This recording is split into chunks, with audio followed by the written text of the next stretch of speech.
સાબરકાંઠા જિલ્લાના વિજયનગર પોલીસ સ્ટેશનની અંદર આશરે 2 દિવસ પહેલાં એક ડેડ બોડી મળેલ હતું, જે આગળ જતાં આઈડેન્ટિફિકેશન કરતાં ઉમેશ ખરાડી નામના એક ઇસમનું એ ડેડ બોડી હોવાની માહિતી મળી હતી.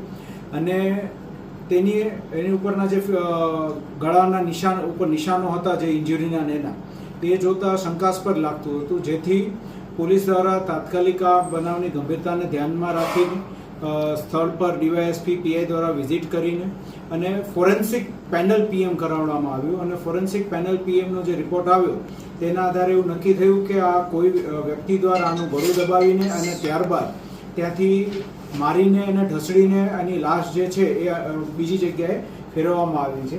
આ જે માહિતી મળી એટલે તરત જ તે એલસીબીની ટીમ અને લોકલ વિજયનગર પોલીસની ટીમ સક્રિય થઈ ગઈ અને તેઓ દ્વારા ત્યાંથી જે શકમંદ ઇસમ હતા, ભૂતકાળમાં કોની સાથે ઝઘડો થયેલો હતો કે બીજો કોઈ પ્રશ્ન જ હતો કે કેમ, એની માહિતી મેળવી અને એક સરદારભાઈ ભગોરા કરીને એક ઇસમ જે છે તેની અટકાયત કરી અને પૂછપરછ શરૂ કરવામાં આવી. અને આ પૂછપરછમાં એવી માહિતી મળી કે આ સરદારભાઈ ભગોરા જે છે તેને 4 તારીખે આમની સાથે ઝઘડો થયેલો હતો ખરાડી જોડે, અને એ પહેલાં પણ ભૂતકાળમાં એ લોકો જે ઝઘડા થયેલા હતા અને ક્યાંક ને ક્યાંક આડા સંબંધની અને ચારિત્ર્ય બાબતની જે શંકા કુશંકાઓ હતી તેના ધ્યાનમાં રાખીને આ સરદાર ભગોરા દ્વારા તે ઉમેશ ખરાડીનું ગળું દબાવીને હત્યા કરી નાખવામાં આવી છે. અને ત્યારબાદ એની લાશ ઢસડીને જાડી ઝાંખરા વચ્ચે નાખી દેવામાં આવેલી, જેથી લોકોને તાત્કાલિક ખબર ન પડે.